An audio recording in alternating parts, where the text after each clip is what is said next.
مونږ او تاسو خو د پولینوم د اصطلاح سره بلد یو. مونږ او تاسو په پولینومونو کې د پولینومونو جمع، د پولینومونو تفریق، د پولینومونو ضرب او د پولینومونو په فاکتورولو کې لږ څه کار وکړو. اوس راځو مونږ خبره کوو چې د پولینومونو ویش په اړه. د پولینوم ویش دې لپاره راځو یو مثال اخلو چې مونږ سره یو دوهمه درجه پولینوم وي، x مربع جمع 3x جمع 2 او دا وی تقسیم پر څو باندې؟ تقسیم پر x جمع 1 باندې. نو تاسو ویډیو ودروئ او دا معلوم کړئ چې دا به مساوي کیږي له څو سره. مونږ باید څه شی په x جمع 1 کې ضرب کو تر څو دغه پورتنی پولینوم په لاس راشي. نو د دې یو طریقه خو دا ده چې مونږ کولی شو دغه پولینوم په دو فکتورونو باندې تجزیه کو. نو لکه مخکې چې مونږ په تجزیه کې کار کړی فکتورونو کې مونږ داسې دوه عددونه پیدا کوو چې جمع حاصل یې 3 شي او د ضرب حاصل یې څو شي؟ 2 شي. او هغه عددونه څو دي؟ 2 او 1 دي. نو بیا داسې لیکو چې x جمع 2 ضرب دی x جمع 1 او دا تقسیم پر څو باندې؟ دا تقسیم پر x جمع 1 باندې. ښه x جمع 2 ضرب د x جمع 1 چې په x جمع 1 وویشل شي بیرته په لاس په راځي مونږ ته چې x جمع 2. خو که چیرې مونږ غواړو چې دا لږ دقیق اوسو نو مونږ دې سره دا شرط لګوو چې دا په هغه وخت کې صحیح دی چې x څنګه وي؟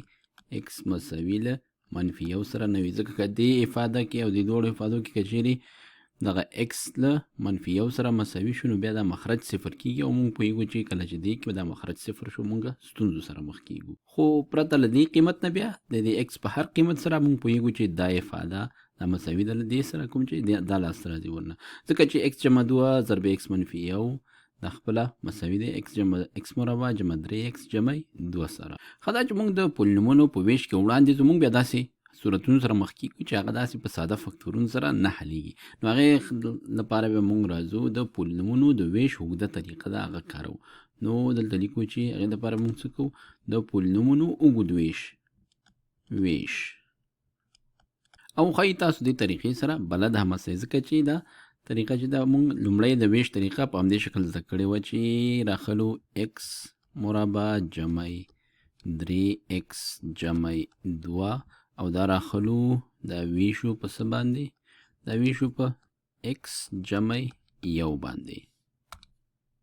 او اوس راځو په مقسوم کې هم لوړ توان ګورو، په مقسوم علیه کې هم دلته x مربع دی، دلته x د x مربع په x باندې ویشو مونږ ته ځواب په لاس راکوي x به په خارجي قسمت کې ولیکو بیا به دې کې ضرب کو x په x کې کیږي x مربع او 1 په x کې کیږي x.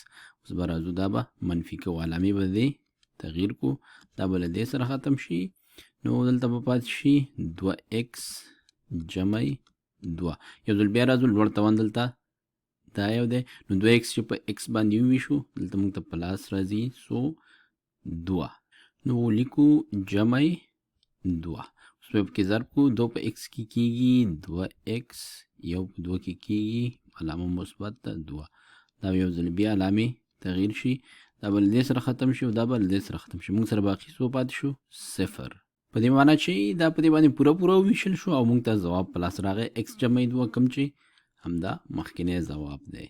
ښه په راتلونکو ویډیوګانو کې به موږ په دې باندې کار کوو چې که چیرې یو پولینوم په بل باندې پوره ونه ویشل شي د بېلګې په ډول که چیرې x مربع جمع 3x جمع 2 سره زه یو جمع کم دا ماته په لاس راځي چې x مربع جمع 3x جمع 3 او دا زه راواخلم په څو باندې وویشم په x جمع 1 باندې وویشم.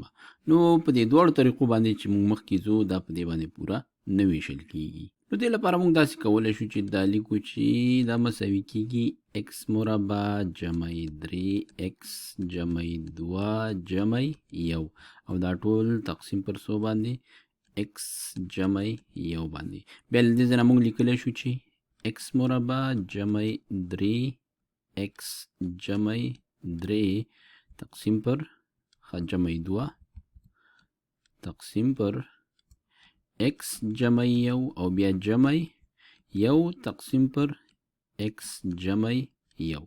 د دې ځنه موږ پوهیږو چې دا یوه برخه چې ده x مربع جمع 3x جمع 2 دا موږ ویلو چې دا مساوي کیږي له څو سره تر هغه وخت چې x د منفي 1 سره مساوي نه وي دی جواب راځي x جمع 2 سره او ورسره چې هغه یو چې په دې باندې نه ویشل کېده هغه موږ سره همداسې پاتې شو دا مساوي کیږي له سره x جمع 2 جمع 1 پر x جمع 1 سره او دا به موږ په راتلونکو ویډیوګانو کې بیا په تفصیل سره ووایو چې دغه باقي مانده څه معنی لري او که چیرې موږ په صورت کې چې څه شوي د هغې که یوه برخه هغه موږ نشو تقسیمولی او تجزیه کولی هغه به موږ څنګه حسابوو بیا او دا به بیا وګورو چې په دغه اوږده طریقه کې د پولینومونو د ویش اوږده طریقه کې موږ سره باقي مانده تل دلته لاندې په لاس راځي دې ځای کې